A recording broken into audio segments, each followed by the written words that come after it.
So, I've sat down to make today's video a few times, and initially it was actually supposed to be something else.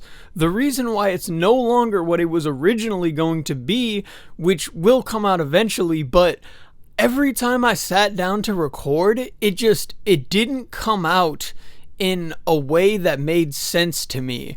It came out like it was rehearsed or scripted, and that's something I never want to be the case with my videos. I like when they come out in a way that just flows. It kind of sucks though, because at the same time, I feel like that attitude is what gets me burnt out on YouTube so quickly, and I think it's that very same attitude that makes me release a couple videos like every few months as opposed to once or twice a week like I'd really like to do. Anyway, today's video is going to be a little bit of a trip down memory lane for me, and we're going to go ahead and talk about the audio gear that I wish I would have had when I started making music a little bit over 7 years ago. Before we get into all of that though, be sure to like, comment, and subscribe if you'd like to see more content like this from me. Also, if for some reason you're a masochist and you want to see more of my stupid annoying ass, go follow me on X and Instagram under Yes Sir Diablo. And finally, if you'd like to support me further and hear even more of my annoying ass voice, you can check out my music in the links down below in the description. Thank you, and enjoy the rest of the video. I remember the first song I recorded like 7 years ago. I remember it like it was yesterday, bro. I remember so clearly. I sat down and I made a beat with GarageBand loops, exclusively GarageBand loops.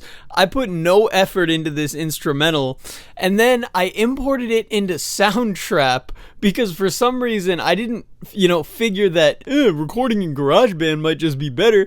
I opened up Soundtrap on my phone and I recorded this absolutely horrid song that I ended up calling King of the World, and I was actually gonna turn it into a whole project, which thank fucking God I didn't do that, bro. Listening back to that project would just be rape on my eardrums, I'm not gonna lie. Fast forward another couple of years until, COVID was in full effect, and I started making music again, but I started doing it a similar way. I would get beats offline, import them into GarageBand, and then just record with my iPhone microphone.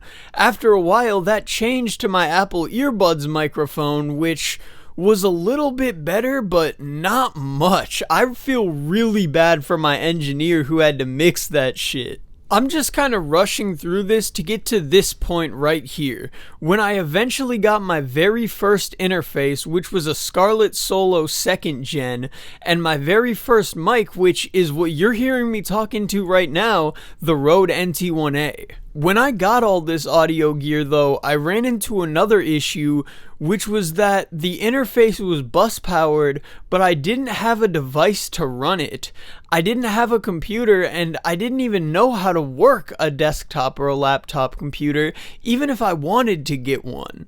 So instead of getting a desktop or a laptop, I went online and I bought a camera adapter for my phone, and I used a lightning charging cord to power everything, and then connected my interface through USB, and then connected it all to my phone, which, bro, I broke so many camera adapters doing that, it's not even funny. And to be completely honest, it's making me kind of think about how I wish something like the Volt 76 series or the SSL series of interfaces, or just really anything with 5-volt DC charging, would have hit my radar sooner.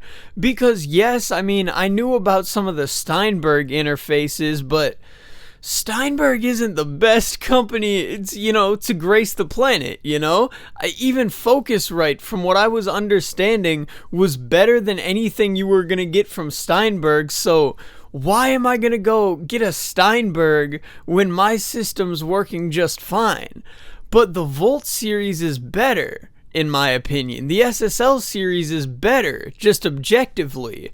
And I feel like if I would have gotten one of those interfaces specifically, I would have been able to advance much sooner in my quality, in my music career, in everything, because at the rate that I was going with making music back then, if I would have stuck with it, I guarantee you I would be a famous artist by now. There's no doubt in my mind. The only thing that stopped me was the fact that I just stopped after I OD'd a couple of years ago and just lost so much motivation to do it. But at the same time, I'm glad that I've kind of upgraded in the way that I have, because it's made me appreciate the analog circuits that I have now. It's made me appreciate the sound of monitoring that's going through my headphones right now.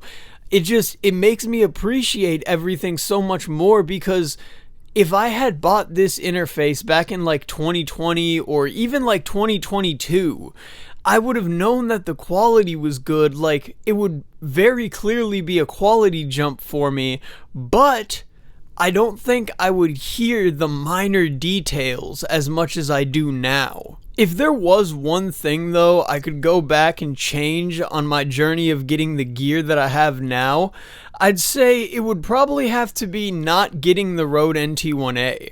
Now, this isn't a bad microphone, but it is a condenser microphone, and the issue with condensers is that it picks up everything, bro. It picks up everything. And the problem with that is when you're recording in untreated spaces, it's gonna pick up all the room noise.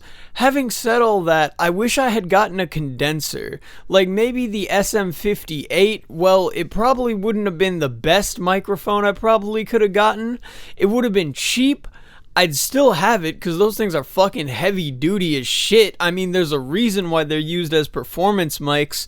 And finally, they reject background noise, bro. There's a fucking reason why they're performance mics. Also, it seems that I said condenser instead of dynamic when that's what I meant. So if you understand what I'm talking about and that confused you, I apologize. Now, I just want to point out that none of the microphones or interfaces that I'm talking about in this video are going to be applicable to everybody.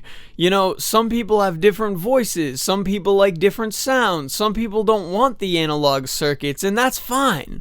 That's perfectly okay. You know, there is completely digital music too. I personally like analog circuits, so I went for the Volt 276. Some people might not like the analog circuits and go for something like the Audient Audio interface lineup, you know? So there's no right or wrong answer when it comes to making music, as long as you can make something that sounds good to someone. You know, it's not about appealing to everyone, it's about appealing to a select group of people, and once you do that, those people are gonna share you to all their friends and shit, and eventually you're just gonna blow the fuck up. In conclusion, I just kind of wanted to jump on here and talk about some moves that I wish I had made when I started my journey into getting audio gear. I just wish I had done more research, which I think should be what you take away from this video. If you're getting into music, don't let the engineer handle everything. Don't let the label handle everything, bro. Do your own research. Build out your own chain. Because at the end of the day, owning your own gear and having your own chain is going to be more useful to you than consistently paying out that money to go to studio after studio after studio.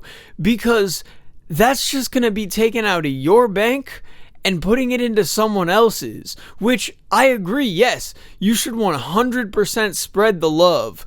But if you have the money to be doing that, I'm sorry, but the engineers that you're working with don't need the extra money, bro. Anyway, that's gonna about do it for today's video. Be sure to like, comment, and subscribe if you enjoyed, and I will see you guys in the next one. Peace.